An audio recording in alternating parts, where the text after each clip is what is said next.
neurological and cognitive dysfunction.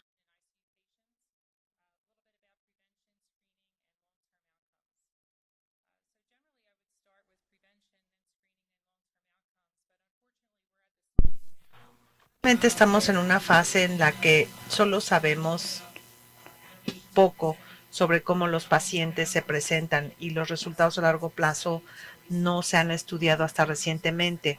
Voy a hablar de resultados y luego detección y de estrategias de prevención. Cuando pensamos en factores de riesgo que contribuyen a la enfermedad, vean los diferentes cuadros de colores, cómo se adquiere la disfunción cerebral y la exposición en rojo vemos lesión cerebral. Básicamente lo que pasa es que la disfunción aguda es alterada por todas estas cosas. Enfermedad sistémica crítica, factores de riesgo, ambiente y medicamentos, pero básicamente me voy a concentrar en las secuelas a largo plazo, las alteraciones neurocognitivas, la depresión, la función social y voy a hablar un poco de degeneración neurogénica. ¿Cuándo se presenta esta alteración cognitiva después de la UCI?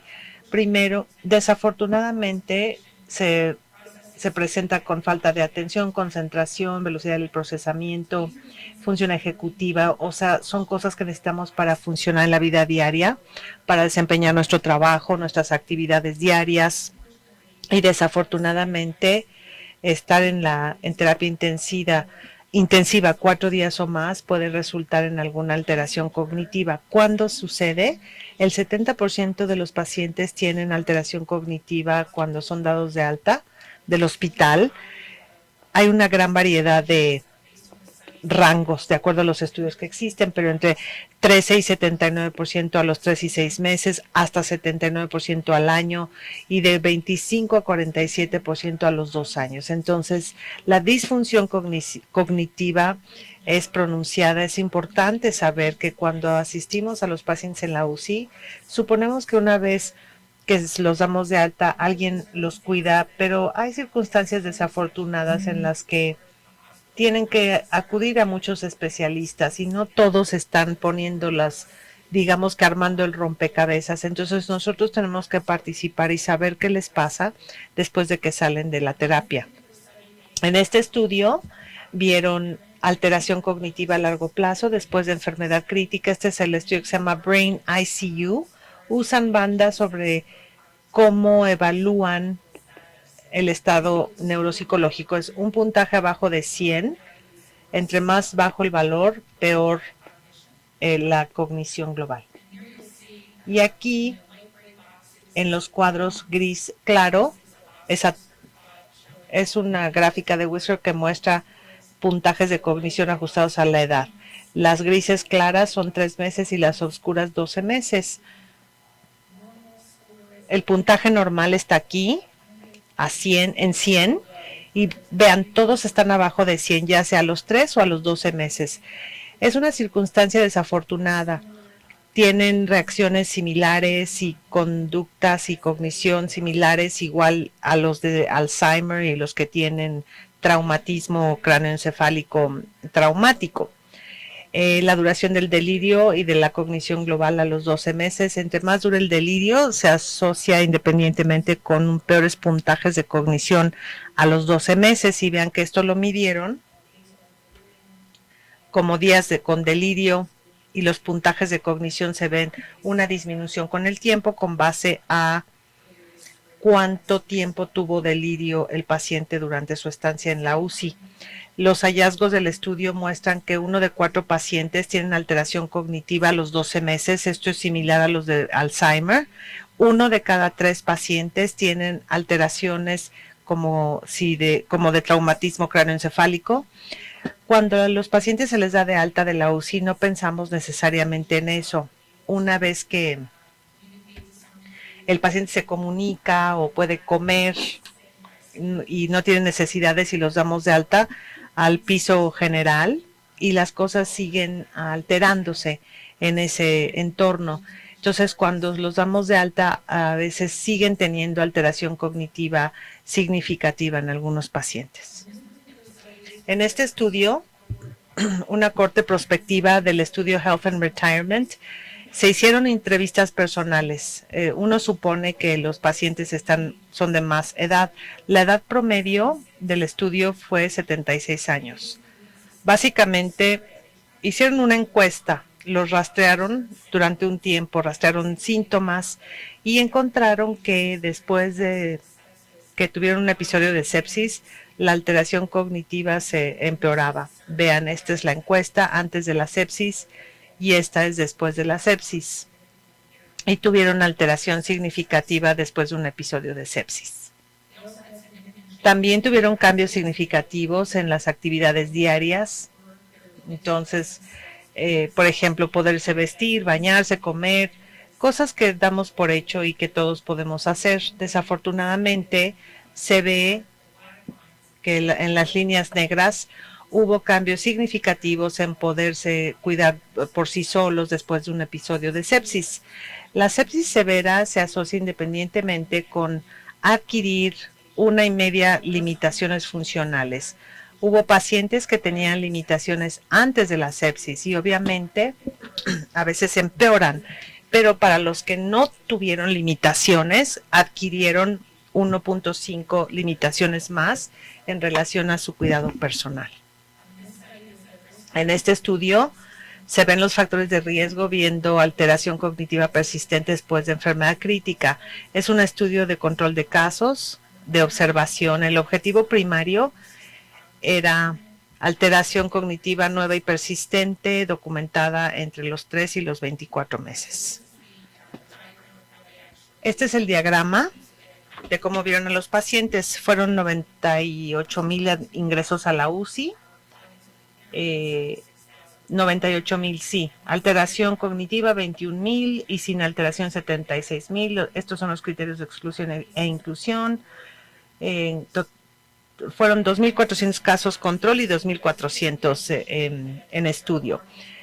Hay varias comorbilidades que se asocian con disfunción cognitiva persistente. Como se imaginarán, entre más comorbilidades tiene el paciente, más disfunción cognitiva tienen, pero sí hicieron un análisis de puntajes ajustados y no ajustados con los que tuvieron alteración cognitiva y no, y encontraron que el puntaje Apache de severidad, estancia hospitalaria en la UCI, días en ventilación mecánica, función cerebral aguda, así como estancia en la UCI con sepsis, fueron significativas en el análisis ajustado, pero cuando ajustaron puntajes de comorbilidad, días en ventilación mecánica,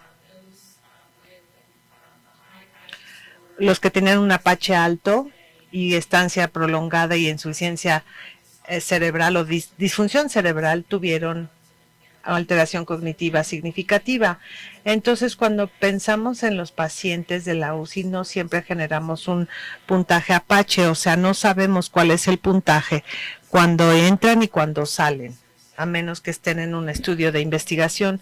Pero si el paciente está en la UCI durante mucho tiempo y tienen delirio, es probable que desafortunadamente tengan alteración cognitiva persistente. Entonces, ¿qué pacientes están en riesgo? Vamos a hablar de detección, cuándo hacerlo y a quién. Básicamente todo esto es nuevo porque no tenemos respuestas de cuándo esto es apropiado. Pero hay quienes están haciendo muy buen trabajo en este estudio publicado en 2015 sobre discapacidad psicológica, cognitiva y física después de enfermedad crítica. Vieron que hay varios factores que de hecho contribuyen a disfunción cognitiva y psicológica. Hay factores en los pacientes, cosas que suceden después de la UCI, factores sistemáticos, así como factores de la UCI, y caen en cuadros como físico, cognitivo, psicológico y carga familiar. Es importante saber que cuando evaluamos a los pacientes, varios pacientes en la UCI son de edad mayor, en su expediente dice antecedente de demencia, pero a veces es difícil saber si tuvo delirio o demencia. Y nuevamente, cuando vemos las diferencias entre delirio y demencia, los factores de riesgo de delirio son principalmente ya sea genéticos, fisiopatológicos que tienen que ver con infección o médicos por los medicamentos sedantes. El paciente puede tener delirio por la misma razón por la que nosotros la podemos tener, ¿no? Porque nos falta sueño. Por lo general son eventos que duran poco tiempo, pero los pacientes que tienen demencia tienen eventos crónicos y responden diferente. Los pacientes con delirio tienen respuestas obnubiladas, por ejemplo, y mientras que los que no están bastante alertas. Resultados psicológicos. Hay varios pacientes que tienen antecedente de ansiedad, trastorno de estrés postraumático. Es algo que no tomamos en cuenta, y tener una enfermedad crítica puede exacerbar estos síntomas. Nosotros tuvimos un grupo de apoyo en la UCI recientemente. Uno de nuestros pacientes tenía trastorno de estrés postraumático basalmente y nos dijeron que cuando no podían responder porque estaban sedados, pero no completamente, cada vez que la persona los tocaba, se volvían locos, o sea, no podían expresar lo que les estaba pasando. Llegaron a un punto en el que pensaban que el paciente era combativo, pero nadie sabía que tenían un antecedente de estrés postraumático. Entonces pudimos evaluar a los pacientes y conocer las comorbilidades, saber cuáles eran sus síntomas, cuáles eran los disparadores. Y luego hubo reportes de que, o sea, no les dedicamos lo que debiéramos para evitar trastornos psiquiátricos a nuestros pacientes. Nuestro hospital sí consulta a salud conductual, sí tenemos problemas significativos, pero los resultados psicológicos que tenemos en la UCI sí afectan los resultados a largo plazo en estos pacientes. En este estudio vieron secuelas, enfermedad crítica. Fue un estudio prospectivo, 6 tipos de UCI. Los pacientes tenían que haber estado 48 horas o más en la UCI. Hicieron evaluación cognitiva basal y a 3 meses. Como verán, midieron varias cosas: fatiga, sentirse deprimidos, ansiedad, o sea, muchos problemas psicológicos, pero los pacientes dijeron que no veían nada de esto como una barrera para recuperarse. De hecho, era mínimo. ¿Cómo se calificó? Con 0, que no hubo problema, 10 fue un problema significativo, y aquí lo calificaron como no significativo. Nosotros los evaluamos estrategias que se consideran de beneficio. Los pacientes indicaron que la participación familiar, las visitas médicas, el ejercicio y la relajación se consideraban estrategias exitosas de recuperación. El regreso al trabajo casi nunca se reportó como tal. Entonces, cuando pensamos en la importancia de la familia y la recuperación, los pacientes nos han dicho que eso fue lo más importante, que los familiares estaban en la habitación, que tenían fotos de ellos y que se podían conectar y seguir como si estuvieran participando con la familia. Todo esto se consideraron pasos significativos para la recuperación. Algunos factores de riesgo para alteración cognitiva. De hecho, hay factores de riesgo que tienen que ver con preadmisión versus lo que sucede en la UCI, y no es sorpresa que la edad avanzada contribuye a alteración cognitiva. Menos educación. Como les decía, les mostré todas las comorbilidades. Entre más comorbilidades, más probable la alteración cognitiva. Hay cuestiones sobre más duración del delirio, más tiempo van a estar en ventilación mecánica, episodios de delirio, así como de sepsis severa, que pueden contribuir con factores de riesgo de alteración cognitiva después de una enfermedad crítica. Hay factores de riesgo importantes de alteración funcional, viendo edad, índice de masa corporal, comorbilidades, qué tan frágil está el paciente aún antes de la admisión, y muchas veces no lo evaluamos, pensamos en cómo están los pacientes cuando se van. A lo mejor no estaban funcionales cuando entraron y tal vez no, y su estado funcional o que vuelvan a ese estado funcional tal vez no es al mismo nivel para todos. Entonces hay que saber cómo estaban antes de haber ingresado. Eso es importante. Y cuántos días pasaron en ventilación mecánica y la gravedad de la enfermedad, etcétera. Este estudio observó los resultados cognitivos después de enfermedad cardíaca y encontró que la disfunción cognitiva, la fragilidad, comorbilidad de edad avanzada, tuvo un impacto significativo en su capacidad en la UCI, así como 12 meses después de ser dados de alta. Viendo la UCI, delirio, trastorno de estrés postraumático, esto se publicó en el 2017. Los factores de riesgo de delirio, hablamos de estos inicialmente. Hay cosas que se pueden prevenir o que no se pueden evitar. Si el paciente tiene predisposición genética de delirio, obviamente no podemos hacer mucho al respecto, o de tabaquismo o alcoholismo, de depresión. Entonces estos factores basales desafortunadamente no lo podemos cambiar, pero en cuanto a factores hospitalarios, sí hablamos de lo que sí podemos hacer. Factores modificables potenciales. Si el paciente tiene alteración auditiva o visual, no podemos hacer nada al respecto. Si tienen una ayuda auditiva, hay que llevárselas o lentes. Un paciente nos dijo que había estado sin lentes 2 semanas y nadie se dio cuenta que no podía leer, no veía nada y le decían, a ver, apunte cosas y no podía porque no veía. Es algo que ciertamente podemos mejorar y modificar. Cosas que también podemos modificar tienen que ver con el estado fisiológico basal, asegurarnos que no estén hipotensos, evitar la sepsis, permitir que los pacientes duerman nuevamente. Hay pacientes que no saben si es día o noche, entonces saber cómo le puede llegar luz a los pacientes porque se pueden sentir privados de la luz natural. Hay factores de riesgo después de los resultados psicológicos. Hay que pensar en la resiliencia del paciente después de la enfermedad crítica. No todos tienen la misma personalidad que quieren luchar o tienen la fuerza para superar retos. Entonces, saber cuál es su resiliencia antes de que estén en el hospital. Creo que la familia nos puede ayudar y pueden decir, esta persona ha pasado por muchas cosas y sí va a lograrlo, y uno tiene que saber que eso es lo que piensa. El paciente que tiene apoyo social le va mejor que los que no tienen apoyo social, no solo en el hospital, sino cuando llegan a casa.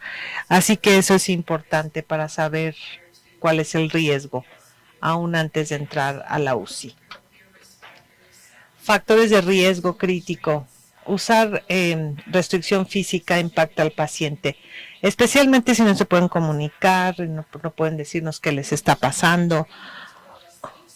Un paciente nos dijo que estaba súper frustrado porque sentía dolor y no nos podía decir porque estaba intubado, no tenía lentes, no leía el pizarrón donde le dijeron, tenía enfermedad del túnel del carpo antes de la UCI, entonces no podía escribir y tenía una traqueostomía y no se podía comunicar. Ya salió del hospital hace 4 meses y ahora está bien. Pero fue cuando supimos, entonces durante la estancia en el hospital nadie sabía por qué estaba tan ansioso.